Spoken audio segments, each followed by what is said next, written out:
ನಾಳೆ ವರ್ಷದ ಮೊದಲ ಕೇತುಗ್ರಸ್ತ ಚಂದ್ರಗ್ರಹಣ ಇರುವಂತಹ ಕಾರಣಕ್ಕಾಗಿ ಈಗಾಗಲೇ ಹೋಳಿ ಹುಣ್ಣಿಮೆ ದಿನದಂದೇ ಚಂದ್ರಗ್ರಹಣ ಬಂದಿದೆ.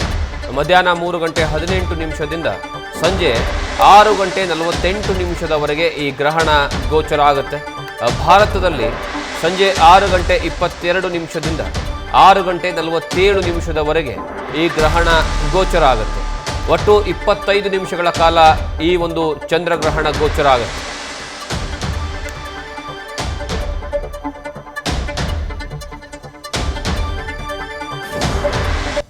ನಾಳೆ ಈ ವರ್ಷದ ಮೊದಲ ಗ್ರಹಣ ಗೋಚರ ಆಗೋದು. ಗ್ರಹಣಕ್ಕೆ ಸಂಬಂಧಪಟ್ಟ ಹಾಗೆ ಹೋಳಿ ಹುಣ್ಣಿಮೆಯ ದಿನದಂದೇ ಚಂದ್ರಗ್ರಹಣ ಗೋಚರ ಆಗ್ತಾ ಇದೆ. ಮಧ್ಯಾಹ್ನ 3:18 ಸಂಜೆ 6:48 ಗ್ರಹಣ ಇರುತ್ತೆ. ಅದರಲ್ಲಿ ಭಾರತದಲ್ಲಿ ಸಂಜೆ 6:22 6:47 ಈ ಗ್ರಹಣ ಇರುತ್ತೆ. ಒಟ್ಟು 25 ನಿಮಿಷಗಳ ಕಾಲ ಈ ಚಂದ್ರಗ್ರಹಣ ಗೋಚರ ಆಗುತ್ತೆ. ಹಾಗಾದರೆ ಈ ಗ್ರಹಣ ಅಂದರೆ ಏನು, ಗ್ರಹಣ ಹೇಗೆ ಆಗುತ್ತೆ ಅದರ ಬಗ್ಗೆ ನೋಡೋದಾದರೆ, ಸೂರ್ಯನ ಸುತ್ತ ಭೂಮಿ, ಭೂಮಿಯ ಸುತ್ತ ಚಂದ್ರ ಸುತ್ತುತ್ತದೆ. ಸೂರ್ಯ ಮತ್ತು ಚಂದ್ರ ಭೂಮಿಯ ನೇರ ರೇಖೆಯಲ್ಲಿ ಬಂದಂತಹ ಸಂದರ್ಭದಲ್ಲಿ ಗ್ರಹಣ ಸಂಭವಿಸುತ್ತೆ. ಸೂರ್ಯ ಮತ್ತು ಚಂದ್ರನ ನಡುವೆ ಭೂಮಿ ಏನಾದರೂ ಬಂತು ಅಂದರೆ ಆವಾಗ ಗ್ರಹಣ ಸೃಷ್ಟಿಯಾಗುತ್ತೆ. ಹುಣ್ಣಿಮೆ ಸಂದರ್ಭದಲ್ಲಿ ಸಂಭವಿಸುವಂತಹ ಗ್ರಹಣವನ್ನು ಚಂದ್ರಗ್ರಹಣ ಅಂತ ಕರೀತಾರೆ. ಇನ್ನು ಸೂರ್ಯ ಮತ್ತು ಭೂಮಿಯ ನಡುವೆ ಏನಾದರೂ ಚಂದ್ರ ಬಂದಾಗ ಆಗ ಸೂರ್ಯಗ್ರಹಣ ಆಗುತ್ತೆ. ಅಮಾವಾಸ್ಯೆಯ ದಿನದಂದು ಸೂರ್ಯಗ್ರಹಣ ಸಂಭವಿಸುತ್ತೆ. ಹುಣ್ಣಿಮೆಯ ದಿನದಂದು ಚಂದ್ರಗ್ರಹಣ ಸಂಭವಿಸುತ್ತೆ. ಎಷ್ಟು ಅವಧಿಯವರೆಗೆ ಭೂಮಿಯ ನೇರ ರೇಖೆಯಲ್ಲಿರುತ್ತೋ ಅಷ್ಟೊತ್ತು ಈ ಗ್ರಹಣ ಇರುತ್ತೆ. ಹುಣ್ಣಿಮೆಯೆಂದು ಚಂದ್ರಗ್ರಹಣ, ಅಮಾವಾಸ್ಯೆಯೆಂದು ಸೂರ್ಯಗ್ರಹಣ. ಹಾಗಾಗಿ ನಾಳೆ ಹೋಳಿ ಹುಣ್ಣಿಮೆ ಇರುವಂತಹ ಕಾರಣಕ್ಕಾಗಿ ನಾಳೆ ಸಂಭವಿಸುವಂತಹ ಗ್ರಹಣ ಚಂದ್ರಗ್ರಹಣ. ಭಾರತದಲ್ಲಿ 25 ನಿಮಿಷಗಳ ಕಾಲ ಈ ಚಂದ್ರಗ್ರಹಣ ಗೋಚರವಾಗುತ್ತೆ. ಅದು ಎಷ್ಟು ಗಂಟೆಯಿಂದ ಎಷ್ಟು ಗಂಟೆವರೆಗೆ ಅಂದರೆ, ಭಾರತದಲ್ಲಿ ಸಂಜೆ 6:22 6:47 ಈ ಗ್ರಹಣ ಗೋಚರ ಆಗುತ್ತೆ. ಓವರಾಲ್ ಆಗಿ ಮಧ್ಯಾಹ್ನ 3:18 ಚಂದ್ರಗ್ರಹಣ ಶುರುವಾದರೆ ಸಂಜೆ 6:48 ಸಹ ಗ್ರಹಣ ಇರುತ್ತೆ. ಆದರೆ ಭಾರತದಲ್ಲಿ ಮಾತ್ರ ಕೇವಲ 25 ನಿಮಿಷಗಳ ಕಾಲ ಮಾತ್ರ ಈ ಚಂದ್ರಗ್ರಹಣ ಇರುತ್ತೆ. ಇದು ನಾಳೆ ವರ್ಷದ ಮೊದಲ ಕೇತುಗ್ರಸ್ತ ಚಂದ್ರಗ್ರಹಣ. ಹಾಗಾಗಿ ಈ ಚಂದ್ರಗ್ರಹಣದ ಬಗ್ಗೆ ಬಹಳಷ್ಟು ಕುತೂಹಲಗಳಿದ್ದಾವೆ, ಕೌತುಕಗಳಿದ್ದಾವೆ. ಇದೆಲ್ಲವನ್ನು ಸಹ ಈಗ ವಿಜ್ಞಾನಿಗಳು ಅದರ ಬಗ್ಗೆ ಸಂಪೂರ್ಣವಾದಂತಹ ವಿವರವನ್ನು ಕೊಡುವಂತಹ ಕೆಲಸವನ್ನು ಮಾಡ್ತಾರೆ. ಮತ್ತು ಈ ಚಂದ್ರಗ್ರಹಣದ ಮಹಿಮೆ ಏನು, ಚಂದ್ರಗ್ರಹಣ ಹೇಗೆ ಸೃಷ್ಟಿಯಾಗುತ್ತೆ, ಇದೆಲ್ಲದರ ಬಗ್ಗೆಯೂ ಸಹ ಈ ವಿಜ್ಞಾನದ ಬಗ್ಗೆ ಮತ್ತು ಖಗೋಳಶಾಸ್ತ್ರದ ಬಗ್ಗೆ ಕುತೂಹಲ ಇರೋರಿಗೆ ಒಂದು ರೀತಿಯ ಅಧ್ಯಯನದ ಕೇಂದ್ರ ಬಿಂದು ಇದು. ಏನೋ ಈ ಬಗ್ಗೆ ಹೆಚ್ಚಿನ ಮಾಹಿತಿಯನ್ನು ನಮ್ಮ ಜೊತೆಗೆ ಹಂಚಿಕೊಳ್ಳೋದಕ್ಕೆ, ಈ ಗ್ರಹಣದ ಬಗ್ಗೆ ನಾಳೆ ಎಷ್ಟು ಗಂಟೆಯಿಂದ ಎಷ್ಟು ಗಂಟೆವಿರುತ್ತೆ, ಅದಾದಮೇಲೆ ಇದರಿಂದ ಯಾವ ರೀತಿ ಪರಿಣಾಮಗಳಿರುತ್ತೆ, ಏನೆಲ್ಲ ಮಾಡಬೇಕು ಗ್ರಹಣದ ಸಂದರ್ಭದಲ್ಲಿ ಅಂತ ಮಾತನಾಡಿಸೋದಕ್ಕೆ ನಮ್ಮ ಜೊತೆಗೆ ಜ್ಯೋತಿಷಿಗಳು ಮತ್ತು ಆಧ್ಯಾತ್ಮಿಕ ಚಿಂತಕರಾಗಿರುವಂತಹ ಕಬ್ಬಾಡಿ ಜಯರಾಮ್ ಜಿ ಅವರಿದ್ದಾರೆ. ಸರ್ ನಮಸ್ತೆ. ನಮಸ್ಕಾರ ಅಣ್ಣ. ಸರ್, ಈ ಒಂದು ಗ್ರಹಣದ ಬಗ್ಗೆ, ನಾಳೆಯ ಗ್ರಹಣದ ಬಗ್ಗೆ ಸ್ವಲ್ಪ ಮಾಹಿತಿಯನ್ನು ಕೊಡೋದಾದ್ರೆ. ಸಮಸ್ತ ವೀಕ್ಷಕ ಬಾಂಧವರಿಗೆ ಕಬ್ಯಾಡಿ ಜಯರಾಮಾಚಾರ್ಯನ ಆತ್ಮೀಯ ನಮನಗಳು. ನಾಳೆ 3ನೇ ತಾರೀಕು ಮಾರ್ಚ್ 2026ನೇ ಇಸವಿಯ 3ನೇ ತಾರೀಕು ಮಾರ್ಚಿನಂದು ಮಧ್ಯಾಹ್ನ 3:19 6:49 ಗ್ರಸ್ತೋದಯ ಚಂದ್ರಗ್ರಹಣ ಖಗೋಳದಲ್ಲಿ ಸಂಭವಿಸಲಿದೆ. ಕೇತುಗ್ರಸ್ತೋದಯ ಚಂದ್ರಗ್ರಹಣ ಸಂಭವಿಸಲಿಕ್ಕಿದೆ. ಹುಬ್ಬಾ ನಕ್ಷತ್ರ ಸಿಂಹರಾಶಿಯಲ್ಲಿ ಕೇತು ಇದ್ದಾನೆ. ಹುಬ್ಬಾ ನಕ್ಷತ್ರ ಸಿಂಹರಾಶಿಗೆ ಚಂದ್ರನೂ ಬಂದಾಗ ಆವಾಗ ಭೂಮಿಯ ಸುತ್ತ ಸುತ್ತುತ್ತಿರುವ ಚಂದ್ರನಿಗೆ ಭೂಮಿಯ ನೆರಳು ಚಂದ್ರನ ಮೇಲೆ ಬಿದ್ದು, ಸೂರ್ಯನ ಕಿರಣ ಚಂದ್ರನ ಮೇಲೆ ಬೀಳುವಂಥದ್ದಕ್ಕೆ ಮಧ್ಯದಲ್ಲಿರುವಂತಹ ಭೂಮಿಯ ನೆರಳು ಚಂದ್ರನ ಮೇಲೆ ಬಿದ್ದಾಗ ಆಗುವುದು ಗ್ರಹಣ.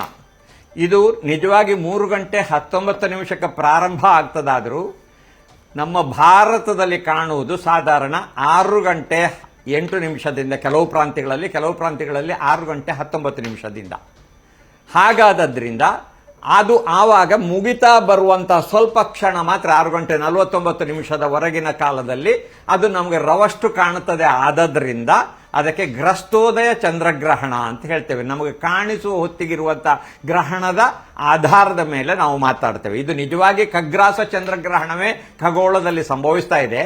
ಆದರೆ ನಾವು ನೋಡುವಾಗ ಅದು ಗ್ರಸ್ತೋದಯವಾಗಿ ಮಾತ್ರ ಕಾಣ್ತದೆ. ಯಾಕಂದ್ರೆ ಚಂದ್ರೋದಯ ಆಗುವುದು ಸಾಯಂಕಾಲ 6:18 ನಂತರ ಆದದ್ರಿಂದ ಆ ಹೊತ್ತಿಗೆ ಅವ ಕಾಣ್ತಾ ಇರುವಾಗ ಅವನಲ್ಲಿ ಸ್ವಲ್ಪ ಭಾಗ ಮಾತ್ರ ಭೂಮಿಯ ನೆರಳು ಅವನ ಮೇಲೆ ಬೀಳ್ತಾ ಇದ್ದು ಗ್ರಸ್ತೋದಯ ಚಂದ್ರಗ್ರಹಣ ಅಂತ ಆಗ್ತದೆ. ಹೀಗೆ ಇದು ಗ್ರಸ್ತೋದಯ ಚಂದ್ರಗ್ರಹಣ ನಾಳೆ ಸಂಭವಿಸುವುದು. ಇದು ಹುಬ್ಬಾ ನಕ್ಷತ್ರದಲ್ಲಿ ಸಂಭವಿಸ್ತದೆ. ಆದದ್ರಿಂದ ಈ ಗ್ರಸ್ತೋದಯ ಚಂದ್ರಗ್ರಹಣಕ್ಕೆ ಮಕ್ಕಾ ನಕ್ಷತ್ರದವರಿಗೆ, ಹುಬ್ಬಾ ನಕ್ಷತ್ರದವರಿಗೆ, ಉತ್ತರಾ ನಕ್ಷತ್ರದವರಿಗೆ ಮತ್ತೆ ಪೂರ್ವಾಷಾಢ ನಕ್ಷತ್ರದ, ಹುಬ್ಬಾ ನಕ್ಷತ್ರದ ಅನುಜನ್ಮ ಮತ್ತು ತ್ರಿಜನ್ಮ, ಪೂರ್ವಾಷಾಢ ಮತ್ತು ಭರಣಿ ನಕ್ಷತ್ರದವರಿಗೆ, ಮತ್ತು ಇದು ಸಿಂಹರಾಶಿಯಲ್ಲಿ ಜರುಗುತ್ತಾ ಇರುವುದು.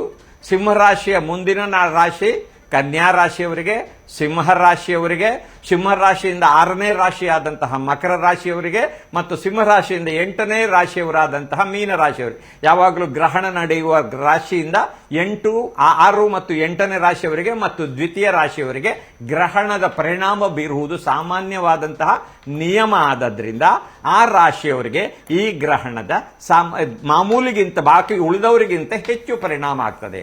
ಬಾಕಿಯವರಿಗೆ ಆಗೋದಿಲ್ವಾ?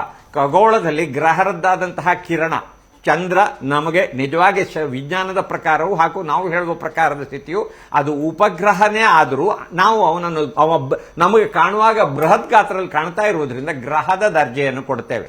ಅಲ್ಲದೆ ಆ ಚಂದ್ರನ ಪರಿಣಾಮ ಭೂಮಿಯ ಮೇಲೆ ಜಾಸ್ತಿ ಆಗ್ತಾ ಇರೋದ್ರಿಂದ ನೀವು ಅಮಾವಾಸ್ಯೆ ಹುಣ್ಣಿಮೆ ದಿವಸ ಮನೋವಿಕಲ್ಪವಿದ್ದವರಿಗೆ ಅವರಿಗೆ ವಿಶೇಷವಾಗಿ ಜಾಸ್ತಿ ಕಿರಿಕಿರಿ ಆಗೋದು, ಸಮುದ್ರದಲ್ಲಿ ಇಳಿತ ಭರತ ಆಗೋದು ಇತ್ಯಾದಿ ಜಾಸ್ತಿ ಆದದ್ರಿಂದ ಚಂದ್ರನದ್ದಾದಂತಹ ಪರಿಣಾಮ ಭೂಮಿಯ ಮೇಲೆ ಹೆಚ್ಚು ಇರುವುದರಿಂದ ಅವನಿಗೆ ಒಂದು ಗ್ರಹಣ ದರ್ಜೆ ಕೊಟ್ಟಿದ್ದೇವೆ. ಹಾಗಾದ್ದರಿಂದ ಗ್ರಹರ ಪರಿಣಾಮ ಆಗುವಾಗ ಆಯಾ ನಕ್ಷತ್ರದಲ್ಲಿ ಹುಟ್ಟಿದವರಿಗೆ ಅಥವಾ ರಾಶಿಯಲ್ಲಿ ಹುಟ್ಟಿದವರಿಗೆ ಅವರದ್ದಂತಹ ದೇಹದ ಕಾನ್ಸ್ಟಿಟ್ಯೂಟ್ಸ್ ಅಂದರೆ ದೇಹದಲ್ಲಿರುವಂತಹ ಒಂದು ರಾಸಾಯನಿಕವಾದಂತಹ ಮತ್ತು ಜೀನ್ಸ್ ಇತ್ಯಾದಿಗಳ ಪರಿಣಾಮದ ಮೇಲೆ ಆ ಚಂದ್ರನ ಕಿರಣ ಇಡೀ ಬೀಳಬೇಕಾದದ್ದು ಅದು ಅರ್ಧಂಬರ್ಧ ಬೀಳುವಾಗ ಹೀಗೆ ಆಗ್ತದೆ. ಯಾವಾಗಲೂ ಚಂದ್ರಗ್ರಹಣ ಆಗುವುದು ಹುಣ್ಣಿಮೆಯ ದಿವಸವೇ, ಸೂರ್ಯಗ್ರಹಣ ಆಗುವುದು ಅಮಾವಾಸ್ಯೆಯ ದಿವಸವೇ. ಯಾಕೆಂದ್ರೆ ಸೂರ್ಯಗ್ರಹಣ ಆಗುವಾಗ ಚಂದ್ರನ ಮೇಲೆ ಭೂಮಿಯ ಪೂರ್ಣ ನೆರಳು ಬಿದ್ದಾವಾಗ ಆವಾಗ ಅದರದಂತಹ ಸೂರ್ಯ ಮತ್ತು ಚಂದ್ರನ ಮಧ್ಯೆ, ಭೂಮಿ ಮತ್ತು ಸೂರ್ಯನ ಮಧ್ಯೆ ಚಂದ್ರ ಬಂದಾವಾಗ ಅದು ನಮಗೆ ಇದು ಅಮಾವಾಸ್ಯೆಯ ಸ್ಥಿತಿ ಅದು ವ್ಯವಸ್ಥೆ ಆಗ್ತದೆ. ಹಾಗೆ ಹುಣ್ಣಿಮೆಯ ದಿವಸ ಚಂದ್ರ ಪೂರ್ಣ ಕಾಣುವಾಗ ಭೂಮಿಯ ನೆರಳು ಆ ಚಂದ್ರನ ಮೇಲೆ ಬಿದ್ದಾಗ, ಚಂದ್ರ ಮತ್ತು ಸೂರ್ಯನ ಮಧ್ಯೆ ಭೂಮಿ ಬಂದಾಗ, ಭೂಮಿಯ ನೆರಳು ಬಿದ್ದಾಗ ಹುಣ್ಣಿಮೆ ದಿವಸ ಪೂರ್ಣ ಕಾಣಬೇಕಾದ್ದು ಮರೆಯಾದಾಗ ಆವಾಗ ಅದು ಹುಣ್ಣಿಮೆ ಚಂದ್ರಗ್ರಹಣ ಆಗ್ತದೆ. ಹಾಗೆ ಇವತ್ತು ಚಂದ್ರಗ್ರಹಣ ಹುಣ್ಣಿಮೆಯ ದಿವಸ, ನಾಳೆ ಚಂದ್ರಗ್ರಹಣ 3ನೇ ತಾರೀಕು ಚಂದ್ರಗ್ರಹಣ ಆಗಬೇಕಾದ್ದು ಅದು ಪಾರ್ಶ್ವವಾಗಿ ಮಾತ್ರ ಕಾಣ್ತಾ ಇದೆ. ಅದು ಉದಯ ಆಗುವಾಗ ಮುಗಿತಾ ಬರುವುದಾದ್ದರಿಂದ ಗ್ರಸ್ತೋದಯ ಚಂದ್ರಗ್ರಹಣ ಅಂತ ಆಗ್ತದೆ. ನಾನು ಹೇಳಿದಂತ ರಾಶಿಯವರಿಗೆ ಅರ್ಥಾತ್ ಸಿಂಹರಾಶಿಯವರಿಗೆ, ಕನ್ಯಾ ರಾಶಿಯವರಿಗೆ, ಮಕರ ರಾಶಿಯವರಿಗೆ ಮತ್ತು ಮೀನ ರಾಶಿಯವರಿಗೆ ನಕ್ಷತ್ರ ಗ್ರಹಣ ನಡೆಯುವುದು ಹುಬ್ಬಾ ನಕ್ಷತ್ರದಲ್ಲಿ ಆದ್ದರಿಂದ ಹಿಂದು ಮುಂದಿನ ನಕ್ಷತ್ರ ಮಖ ಮತ್ತು ಉತ್ತರ ಮತ್ತು ಹುಬ್ಬಾ ನಕ್ಷತ್ರದವರಿಗೆ, ಹುಬ್ಬಾದ ಅನುಜನ್ಮ ಪೂರ್ವಾಷಾಢ ಮತ್ತು ತ್ರಿಜನ್ಮ ಅಶ್ವಿನಿ ನಕ್ಷತ್ರದವರಿಗೆ ಅದರ ಪರಿಣಾಮ ಇರ್ತದೆ. ಏನು ಪರಿಣಾಮ ಆಗ್ತದೆ? ಈ ಗ್ರಹಣ ಆಗುವಾಗ ಅಥವಾ ಗ್ರಹಣದ ಅವ್ಯವಸ್ಥೆಯ ಮುಂದಿನಲ್ಲಿ ಆ ಕಿರಣಜಾಲ ಮನುಷ್ಯನ ಮೇಲೆ ಬೀಳುವಲ್ಲಿ ಒಂದು ಎಫೆಕ್ಟ್ ಆಗ್ತಾ ಇರೋದ್ರಿಂದ, ಪ್ರಕೃತಿಯ ಮೇಲೆ ಎಫೆಕ್ಟ್ ಆಗ್ತಾ ಇರೋದ್ರಿಂದ, ಒಂದು ಸಾಮಾಜಿಕ ವ್ಯವಸ್ಥೆಯ ಮೇಲೂ ಅದರದಂತ ಪರಿಣಾಮ ವ್ಯತ್ಯಾಸದ ಸ್ಥಿತಿ ಆಗ್ತಾ ಇರುವಾಗ ಮಾಮೂಲಿ ಆಗಬೇಕಾದದ್ದಕ್ಕಿಂತ ರವಷ್ಟು ವ್ಯತ್ಯಾಸ ಆದಾಗ ಅಲ್ಲಿ ಏನಾಗ್ತದೆ? ಮನುಷ್ಯನಿಗೆ ಒಂದಷ್ಟು ಆಯಾ ರಾಶಿಯ ಮೇಲಿದ್ದವರಿಗಂತೂ, ಆ ರಾಶಿ ನಕ್ಷತ್ರದಲ್ಲಿದ್ದವರಿಗಂತೂ ಜಾಸ್ತಿ ಸ್ವಲ್ಪ ಪರಿಣಾಮ, ಇತರರಿಗೆ ಕಡಿಮೆ ಆಗ್ತದೆ. ಏನಾಗುವುದು? ಉತ್ಪಾತ ಏನೂ ಆಗೋದಿಲ್ಲ. ದೊಡ್ಡದಾದಂತಹ ಅವ್ಯವಸ್ಥೆಯ ಸ್ಥಿತಿ ಏನೋ ಆಗ್ತದೆ ಅಂತ ಯಾರೋ ಮಹಾಭಯ ಪಡ್ತೀವಿ. ಈ ಗ್ರಹಣದ ಕಾಲದಲ್ಲಿ ದೇಶಕ್ಕೋ ವಿಶ್ವಕ್ಕೋ ಅಥವಾ ಮನುಷ್ಯನಿಗೋ ಗ್ರಹಣದ ಕಾರಣದಿಂದ ಏನೋ ಮಹಾಗಂಡಾಂತರ ಆಗ್ತದೆ ಅಂತ ಜ್ಯೋತಿಷಿಗಳು ಬಿಂಬಿಸ್ತಾರೆ. ಅರ್ಧಂಬರ್ಧ ತಿಳಿದವರು. ಶಾಸ್ತ್ರ ಅದನ್ನು ಹೇಳುವುದಿಲ್ಲ. ಈ ಗ್ರಹಣದಿಂದ ಜಾಗೃತೆ ಮಾಡಿದ್ರಿಂದ ಆ ಕಿರಣದಿಂದ ಬರಬಹುದಾದಂತಹ ಪರಿಣಾಮಗಳು ರವಷ್ಟು ವ್ಯತ್ಯಾಸ ಆಗುವುದು. ಸ್ವಲ್ಪ ಜಾಗೃತೆ ಮಾಡಿದ್ರೆ ಅದು ಆಗದೇ ಇರಬಹುದು. ಜಾಗೃತೆ ಅಂದ್ರೆ ಹೇಗೆ? ಜಾಗ್ರತೆ ಅಂತ ಹೇಳಿದ್ರೆ ಆ ಹೊತ್ತಿನಲ್ಲಿ ಹೆಚ್ಚಾಗಿ ನಮ್ಮನ್ನು ಎಕ್ಸ್ಪೋಸ್ ಮಾಡಿಕೊಳ್ಳೋದೇ ಇರೋದು ಕಿರುಣಜಾಲಗಳಿಗೆ. ಆದರೂ ವೈಜ್ಞಾನಿಕವಾದ ಕುತೂಹಲದಿಂದ ಅದನ್ನು ನೋಡಬೇಕು ಅಂತಿದ್ರೆ ನೋಡಲೇಬಾರದು ಅಂತ ನಿಷೇಧ ಮಾಡೋದಿಲ್ಲ. ಆದರೆ ನೋಡಿದ್ರು ಅದನ್ನು ಜಪತಪಾನುಷ್ಠಾನದ ಜಾಗೃತೆಯ ಮುಖಾಂತರ ಅದಕ್ಕೆ ಬೇಕಾಗುವ ರಕ್ಷಣೆಯನ್ನು ಮುಂದೆ ಹೊಂದಿಕೊಳ್ಳಿ.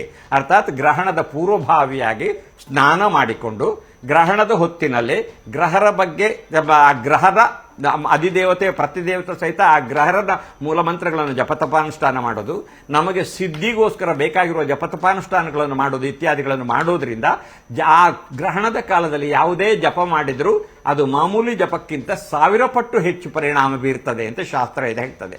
ಆದ್ರಿಂದ ಆ ಜಪ ಮಾಡಿದಾಗ 1000 ಪಟ್ಟು ಹೆಚ್ಚು ಪರಿಣಾಮ ನಮಗೆ ಬಿದ್ದಾವಾಗ ನಮಗೆ ಆ ಗ್ರಹಣದಿಂದ ಆಗಬಹುದಾದ ದುಷ್ಪರಿಣಾಮ ಪೂರ್ಣ 0 ಆಗಬಹುದು ಅಂತ ಇದು ಒಂದು.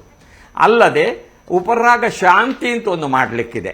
ಉಪರಾಗ ಶಾಂತಿ ಅಂತೂ ಮಾಡಿದ್ರೆ ಆ ಗ್ರಹಣದಿಂದ ಅದರಿಂದ ಅದೂ ಮೋಕ್ಷ.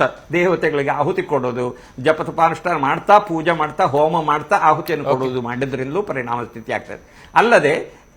ಅಲ್ಲದೆ ಇದು ಚಂದ್ರನಿಗೆ ಕೇತುಗ್ರಸ್ತ ಚಂದ್ರಗ್ರಹಣ ಆದದ್ರಿಂದ ಕೇತುವಿನ ಕಾರಕ ಧಾನ್ಯ ಹುರುಳಿ, ಚಂದ್ರನ ಕಾರಕ ಧಾನ್ಯ ಅಕ್ಕಿ ಮತ್ತು ಹುರುಳಿಯನ್ನು ಪಾತ್ರೆಯಲ್ಲಿ ಇಟ್ಟು ಮನುಷ್ಯನಿಗೆ ಸುಳಿದು ಅದನ್ನು ತೆಗೆದಿಟ್ಟು ಅನಂತರ ಮರು ದಿವಸ ದನಕ್ಕೆ ಕೊಡಬಹುದು ಅಥವಾ ದಕ್ಷಿಣ ಸಹಿತ ವಿಪ್ರರಿಗೆ ಕೊಡಬಹುದು. ಜಪತಪಾನುಷ್ಠಾನದಿಂದ ತಮ್ಮನ್ನು ಎಲ್ಲಾ ಸಮಸ್ಯೆಯನ್ನು ಪಾರು ಮಾಡಬಲ್ಲಂತ ವಿಪ್ರರಿಗೆ ಕೊಡಬಹುದು. ಹೀಗೆ ಮಾಡೋದ್ರಿಂದ ಗ್ರಹಣದ ದುಷ್ಪರಿಣಾಮ ಕಡಿಮೆ ಆಗ್ತದೆ ಅಂತ. ಇನ್ನು ರಾಜ್ಯಕ್ಕೆ, ರಾಷ್ಟ್ರಕ್ಕೆ, ವಿಶ್ವಕ್ಕೆ ಏನು ಪರಿಣಾಮ ಆದೀತು? ಸಣ್ಣ ಪುಟ್ಟ ಪ್ರಾಕೃತಿಕ ಏರುಪೇರುಗಳಾಗಬಹುದು. ಇದರಿಂದಾಗಿ ಮಾಮೂಲಿ ಆಗುವುದಕ್ಕಿಂತ ಒಂದು ಸ್ವಲ್ಪ ಹೆಚ್ಚಾಗಬಹುದು. ದೊಡ್ಡ ಉತ್ಪಾತ ಆಗಿ ಭೂಕಂಪ ಆಗಿಕೊಂಡು ಮಹಾಪ್ರಳಯ ಆಗ್ತದೆ, ಅಂಥದ್ದೇನೂ ಆಗೋದಿಲ್ಲ. ನ್ಯೂಸ್ ಫಸ್ಟ್ ನಿರ್ಭೀತಿಯಿಂದ ನಿಮ್ಮ ಪರವಾಗಿ.